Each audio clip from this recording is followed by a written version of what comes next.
They said, you're an actor. We don't allow actors in this hotel. Get the hell out of it. And he looked at the man and said, look, I am no actor and I have 58 films to prove it. So I, as a writer, have no right to say that I am a writer because I have read his books and I have read her book and they are the real writers. Anupam Saab's book I am reading right now. The first one is, out of print because 4 editions of it, your biography. And her book is called Childhood, which is incredible. I'm reading it now. I'm reading his book on coronavirus, which is incredible. Because what I've noticed about him is that he is inveterate optimist. I mean, if you read the book, it is a motivational book actually, because I read the book and I felt so much brighter. She is absolutely great.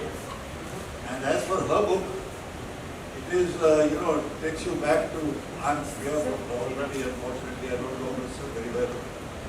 But it gives you a very, very beautiful picture of Punjab.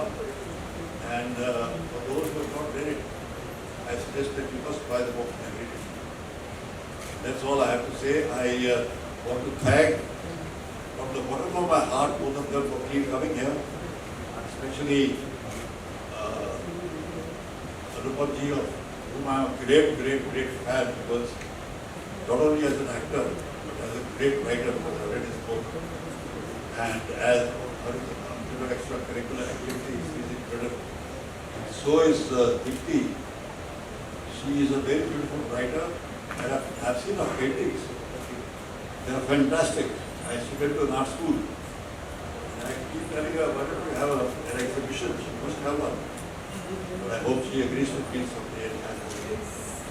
That's all I have to say. Thank you, everyone. It's a pleasure to be here. I have been looking forward to Parikshit ji's book. There was a friend called Ali Peter John, who had been telling me forever that मैं परीक्षित जी के पीछे पढ़ा हूँ कि आप किताब ज़रूर लिखो अपने बारे में, अपनी लाइफ की. He'd done a book on Balraj ji, and so Ali had been telling me कि मैं ये किताब को लिखवा के ही रहूँगा. So I do give credit to our dear departed friend Ali Peter John for having prodded Parikshit ji to finish this book, which I think he has been writing शुरू तो बहुत साल पहले की होगी, बहुत साल पहले, he's written a few chapters and then he had to complete it. I, for one, I must tell you, I've always identified a writer in Parikshit ji. I've always been telling him, you must write, because father was a writer, and he had it in him all this while. In fact, I always felt that he should have been writing all these years. Yes, Bhisham ji तो है, तो सभी जानते हैं Bhisham ji, but Balraj ji, the way he's written about his experiences, and I've always seen you as a writer. I've always seen that in him.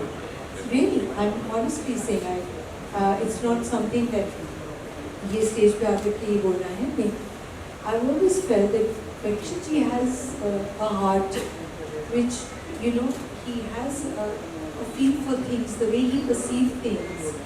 It's special, it's different.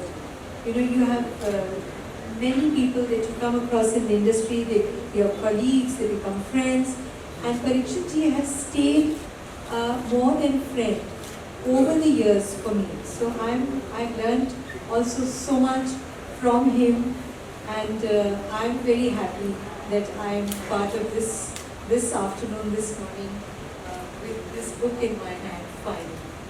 So thank you, Parikshit ji, for this. Parikshit ji, we don't meet very often, whether it's Deepti, but I always believe that there are certain relationships which are like a pause button on a tape recorder. Where you leave, you start the way, it starts from there, where you left. So So you have been a great optimist. That is the greatest quality that I see in you. We have met in the past, and every time you met me with so much of enthusiasm, so much of joy, and so much of happiness. And it's not only with me. No, you are like that. No, I've seen you with everybody meeting, all those people, Malvika and everybody would come here. I think come for their love for you. Because frankly speaking, I've yet to read the book, but I will be reading it. But you, and on top of it, you're from Shimla. And Balraji had a very beautiful bungalow on Baluganj. And we used to cross that place and we used to say that Balraj Sani Sahab yahan rehte hain at that time. And we had, it was like a sense of wonder because we'd grown up watching his films. And I like the title of your book, Strange Encounters, because I think all of us have had some strange encounters. Thank you for introducing us with so much of love and so much of authenticity. You're right, these days books are, you don't really see that atmosphere of a bookshop. From a small town, I can tell you that bookshops were the most amazing dream place for us. We had a bookshop called Partition Company. वो पुरानी किताबें रखते थे. I was introduced to my first book by my छोटे चाचा. उन दिनों वो Russian literature translate होता था Soviet Union का. तो मदर करके तो मैक्सिम गोर्की का नॉवल था माँ. वो मेरी पहली किताब थी. And then one got so intoxicated by the magic of books that it really remained with me. At a time I had more than, I think, 14,000 books. And then unfortunately the 2005, the floods came in Mumbai and all my books got submerged in my office. But thank you for inviting us. Thank you for this wonderful afternoon. We don't have these kind of afternoons where people are just sitting here and chatting. And it's an afternoon about books, authors, memories, strange encounters. वरना शाम को जो party होती है, या शाम को जो इवनिंग होती है, उसमें पता नहीं क्यों लोग जल्दी में होते हैं, सुन कम रहे होते हैं, बोल ज़्यादा रहे होते हैं, और वो अपने आप से बातें कर रहे होते हैं, दूसरे से बात नहीं करते. They're talking at people rather than talking to people. So let me start with my strange encounter, and then we'll ask Dipti and you. When I came to Mumbai on the 3rd of June 1981, actually, I had come with a gold medal from drama school, but I was bald and thin. This is a very dignified, sexy bald look. But when you are balding at some stage, after hair have gone from here, after hair from here, so that's not a very great look. And in Mumbai at that time, to be an actor without hair was impossible task. I did not know that. यहाँ कहते थे आपका hair style है कि नहीं है, बाल है कि नहीं, तो आप एक्टर बन सकते हो. बिना बाल के आप एक्टर कैसे बन सकते हो? अरे मैंने कहा नेशनल स्कूल ऑफ ड्रामा का गोल्ड मेडलिस्ट हूँ, मुझे सब कुछ पता है. नहीं, बाल नहीं है, आप असिस्टेंट बन जाइए, राइटर बन जाइए. तो जितने थोड़े बहुत मैंने पैसे इकट्ठे किए थे वो तो 3 महीने में खत्म हो गए. And I used to live in Bandra East. My landlady was a Dhoban. हाँ, तो हम 4 स्टूडेंट्स एक कमरे में. Mister Sethi is here and his lovely wife. So such amazing memories of everybody. तो धोबन जो थी वो किचन में सोती थी अपने 4 बच्चों के साथ, और मैं 4 स्टूडेंट्स मतलब जो थे, हम 4 स्ट्रगलिंग एक्टर्स, वो दूसरे कमरे में सोते थे. तो पहले दिन मैंने उससे पूछा, उसके बड़े बेटे से, कि भाई मेरा एड्रेस क्या है. तो उसने कहा कि मैं लिख के देता हूँ. मैंने कहा मेरे फादर को बोलना पड़ेगा कि इस एड्रेस पे चिट्ठी लिखो. तो जब उसने एड्रेस ला के दिखा, मैं ज़ोर से हंसा. और वो एड्रेस मेरा क्या था? पहला, अनुपम खेर, 2/15, खेरवाड़ी, खेर नगर, खेर रोड, बैंड्रा ईस्ट. तो मैंने कहा मुझे तो दुनिया की कोई ताकत नहीं रोक सकती है. But Mumbai is a city which gives chance to everybody, but also it's a city, if you're not somebody, people are not really looking at you. Means you are, it has a place for everybody. तो दिन नहीं कटता था, दिन कटता ही नहीं था. तो वहाँ हो जाती थी। आप रोज आजकल की तरह थोड़ा है कि आप कास्टिंग डायरेक्टर के पास जा सकते हैं, there is a professional way of finding work. उन दिनों दरवाजे खटखटाने होते थे। देवानंद साहब के पास गया था मैं, तो उन्होंने पहले पढ़ाए अनूप 2/15 खेरवाड़ी खेर नगर खेर रोड है तुम्हारा address. But he was very enthusiastic and he was very very loving. Rahi Masoom sahab रजा वगैरह, फिर वो भी खत्म हो गया। तो मैं क्या करता था, जस्ट टू किल टाइम, मैं बैंड्रा ईस्ट से लोकल ट्रेन लेता था और मैं all the way Charni road तक जाता था और फिर वापस आता था। तो मैं दिन में 3-4 बार करता था ऐसा, तो टाइम कट जाता था। और ऑल्सो मैं लोगों को देखता था, तो मुझे लगता था कि लोगों को देख के एक आगे जाके मेरे को हेल्प होगी एक्टिंग में। तो एक पर्टिकुलर सीट होती थी जो खिड़की के पास होती थी और मैं खिड़की से बाहर देखता था। ट्रेन में ट्रेजेडी जरा ज़्यादा एक्सेंचुएट हो जाती है, प्लेन में ऐसा नहीं लगता है। तो मैं ऐसे सोचता था कि किसी दिन तो मेरा कुछ ना कुछ होगा। एक दिन जब मैं बैठा तो मेरे साथ वाली सीट पर, जिस सीट पे मैं बैठता था वहाँ पर एक श्रीमान जी बैठे थे with dark glasses and looking out of the window and with a stick in his hand. So I said okay now I will sit next to him. So as the train moved, he was looking outside and told me, young man, you are restless. You are restless. So मैंने कहा, हाँ जी, why are you restless? Hindi बोला, क्यों आप restless क्यों? मैं पढ़ा लिखा एक्टर हूँ, मुझे काम नहीं मिल रहा है, बड़ी बेइज्जती होती है, मैं चक्कर काटता हूँ। अच्छा, तो कलरफुल कपड़े पहना करो। तो मैंने वाइट शर्ट पहनी हुई, तो मैंने कहा कि उससे नहीं पहनो, कलरफुल शर्ट पहनो। Okay sir.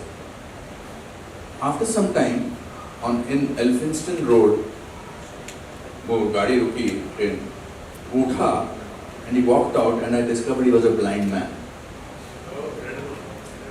So for a blind man to tell me that you should wear a colorful clothes, it was so unbelievable.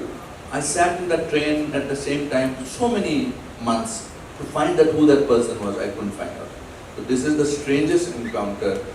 Whenever I feel a little low and I think things are not working in my favor, I wear colorful clothes. आजकल मेरे दिन अच्छे चल रहे हैं तो मैंने book जो किताब मैंने लिखी थी, ये काफ़ी सालों लिख रहा था। फिर मैंने अपने पब्लिशर्स को दिखाए इसके ये सारे चैप्टर्स, तो उन्होंने कहा कि इसको पब्लिश किया जाए किताब के तरह। उनका बड़ा मैं शुक्रगुजार हूँ कि उन्होंने ऐसे किया, और किताब साइमन एंड सिस्टर वालों का बड़ा शुक्रगुजार हूँ बहुत अनुपम जी का कि यहाँ आए, और दीप्ति जी का कि दोनों आए इस मौके पर। मेरे लिए बहुत ही बड़ा दिन है और बहुत ही खुशगवार दिन है, क्योंकि मैं इन दोनों का बहुत बड़ा फ़ैन हूँ। To be very frank, I admire him and I admire Deepti. They are great writers in their own right, और इनकी किताबें पढ़ी हैं दोनों की मैंने, और इनकी अभी पढ़ रहा हूँ कोरोना वायरस के ऊपर। और अगर कसम से कह सकता हूँ कि अगर न पढ़ी होती तो आज तक मेरे दिल में डर बैठा रहता कोरोना का। इनकी वजह से वो दूर हो गया, because he is an optimist and he rights so beautifully. हमारे लिए बड़े सौभाग्य की बात है कि हमें बुलाया गया, मतलब दीप्ति के बिहाफ पे भी मैं कह सकता हूँ। किताबों का जो अपना नशा है और जो अपना एक खुमार है और एक अपनी जो रिचनेस है, वो आपको कंप्यूटर में बैठी हुई किसी किताब पर या उस पर नहीं मिल सकती। बिकॉज जब तक आप किताब को हाथ में नहीं लेते हैं और जब तक पन्ने नहीं पलटते हैं और जब तक ऐसे भी नहीं करते हैं, तब तक उसका एक अपना मैजिक होता है। मेरी लाइफ में किताबों ने बहुत इम्पोर्टेंट रोल किया है बतौर एक्टर। किताबें जो हैं आपकी इमेजिनेशन बढ़ाती हैं। किताब में लिखा होता है एक आदमी रात के अंधेरे में घूम रहा था, तो आपका आदमी अलग होगा, आपकी रात अलग होगी, घूमना अलग होगा। तो ये स्ट्रेंज एनकाउंटर्स की वजह से आज इनसे हमारी मुलाकात हुई, और मैं प्रार्थना करूंगा कि ये किताब बहुत ही सफल हो और सब लोग आप लोग इसे पढ़ें। सर, आप दोनों की लाइफ में ऐसे कोई स्ट्रेंज एनकाउंटर्स हुए जो अगर कुछ शेयर करना चाहें हमारे? बहुत सारे ऐसे एनकाउंटर्स हुए, अभी तो थोड़ा मुश्किल होगा उनके लिए, लंबे एनकाउंटर्स हैं, आप ज़्यादा दिखाएंगे नहीं पूरा बट अच्छे एनकाउंटर्स भी होते हैं। And I like the title of the book, strange encounters. Any encounter is a learning experience.